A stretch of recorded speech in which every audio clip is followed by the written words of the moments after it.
Yo, what's going on, YouTube? And welcome back to Goal Line Hockey. It's your boy, Kevin Forte, and we are taking a look today, continuing the season preview series as we're heading down to Philadelphia. The Philadelphia Flyers.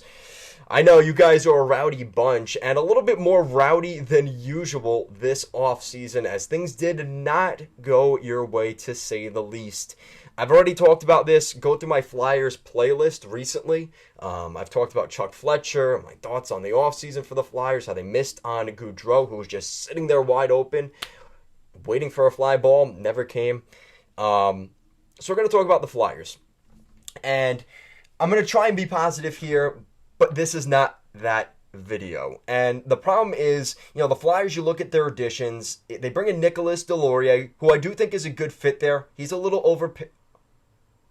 He's a little over. I thought he was making $3 million a year. I almost fell over. That's Scott Laughton, who that's still a lot for Laughton. But Nicolas Deslauriers making too much money, a little bit. But I liked him in Anaheim. He was a really, really good player there. And you could see at the end of the season when the Ducks traded him, they were getting pushed around a little bit when they traded him to Minnesota. The Coyotes were kind of giving cheap stuff to Zegras and Lundestrom and some of those young guys, Sam Steele.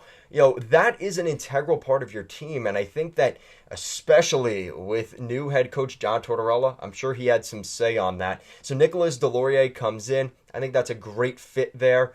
On the back end, Tony DeAngelo comes in. Apparently, John Tortorella is thrilled to have him in there, and apparently Tony DeAngelo said, listen, I have to do what I have to do. He's my coach. I respect that. We'll see how long that takes. Maybe we get through the first week of training camp. We'll see, but that'll be interesting to see. That's really the test of how mature Tony DeAngelo is. So I think that's something to look at here. Ivan Fedotov comes in between the pipes. I don't know how that's going to work out, considering he's in Russia right now, being exiled in the military. So I don't know if he's going to be there to start the season. I know the Flyers have Carter Hart, but other than that, they don't really have much. They have a couple of young guys. They have Samuel Ersson, Felix Sandstrom, and Troy Grosnick. And none of those guys really seem like backup potential yet. So let's hope the best here for Ivan Fedotov. But as of right now, I'm not sure what the Flyers are going to do behind Carter Hart. And that does have me a little bit concerned, to say the least, because I think the Flyers' issues last season, they couldn't score and they couldn't keep the puck out of the net. Their goals for last season, there was only one team ahead of them in terms of the bottom. They were 31st in the entire league, which is just not good enough. You need to score goals in this league. Goals against, 27th in the league. Again, too many pucks going in the back of the net. So lack of defensive depth and not enough goal scoring. And they tried to address that, right? You bring in Owen Tippett at the deadline last year. That's what those guys are for. And you consider the fact you had a lot of injuries last year. A lot of guys are going to return this season that were injured for a lot of last year. You look at Kevin Hayes was out at certain points during the season. Travis Konechny, James Van Riemsdyk, Joel Farabee, all of those guys missed some portion of the season with injuries. And the problem is you were hoping that maybe you'd see some of the younger guys sort of take that next step, like a Bobby Brink or a Noah Cates or a Morgan Frost, and their potential just wasn't there. And I think that's where the Flyers are kind of hurting the most, is their younger developing players just aren't getting to that next tier, right?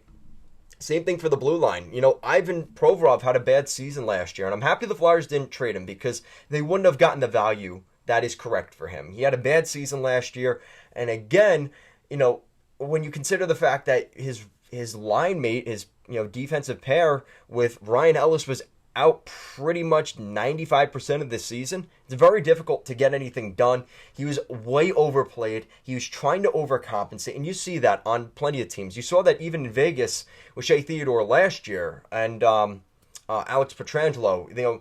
They start to get away from their game because they're trying to overcompensate and try and do too much, and then they end up doing less by trying to do more, if that makes sense. So they're not focusing fully on their responsibility, and it ends up kind of costing them. So that's where I think the situation is with Provorov and really everybody else on this team. You know, I understand bringing in Anthony DeAngelo. I get that. That's your Ryan Ellis replacement for this season, because it doesn't look like Ellis will play this year either. How bad is that trade looking right now? That one hurts the Flyers. And not that Nolan Patrick is that good right now, but yikes, it just hurts. And again, the goaltending has me concerned because Carter Hart has shown the potential of being a great goaltender, but he's also shown you that he's not always the best goaltender, and that's why I do have my concerns about that. And again, with Ivan Fedotov, it makes it even more complicated. So I don't have the Flyers making the playoffs, and not only will I say that, I'm also going to say that they are going to be the worst team in the Metropolitan Division next season. It's frustrating. It's going to be a long season, so get ready for a long, cold winter, Flyers fans. I don't have to tell you that. You guys already know that. You know, it's frustrating because I think the Flyers are one of those franchises where when the Flyers are doing good, the NHL is doing good. And the Flyers aren't an original six team, but they have such a historic history. And to see them kind of crumble the way they have, it's frustrating to watch. And again, I mean, maybe there's a little bias. I went to Philadelphia last season. I saw that fan base, just how crazy they are. They play in a beautiful building there at Wells Fargo Arena. It's just a shame that they probably aren't going to have the best product out there. And again, maybe I'd give, it's one of those things, I don't even think I'd give them a chance in any other division. Maybe the Central, but even that, I just don't get where the Flyers were trying to go this summer. And I get that Johnny Gaudreau himself would not have fixed the Flyers. That is absolutely true. But the Flyers didn't rebuild either. So it's either they didn't do either one. They didn't commit to going all in this season and getting Gaudreau, but they also didn't commit to a rebuild either. And they're just kind of trying to rerun what they did last year, hoping that the injuries don't happen. And I don't know if that's going to work the way they hope it does. And I think everybody's kind of waiting for the implosion of the Flyers. And I unfortunately do foresee that happening. Now, here's the good news, Flyers fans. If you haven't clicked off yet, listen, they're going to be in the Connor Bedard sweepstakes, and hopefully they get a little better luck this time than Nolan Patrick. I think they will.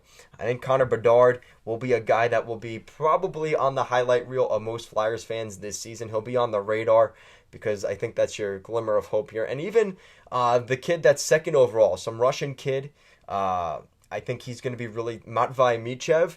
That's another guy to keep an eye on. So I think the Flyers are already, as soon as the puck drops for this season, I think they're going to try and worry about next season. So I have the Flyers missing the playoffs, probably bottom 5 in the standings. I just don't think they're there yet. Guys, thank you so much for watching. Let me know what you think down below, and I'll see you again next time.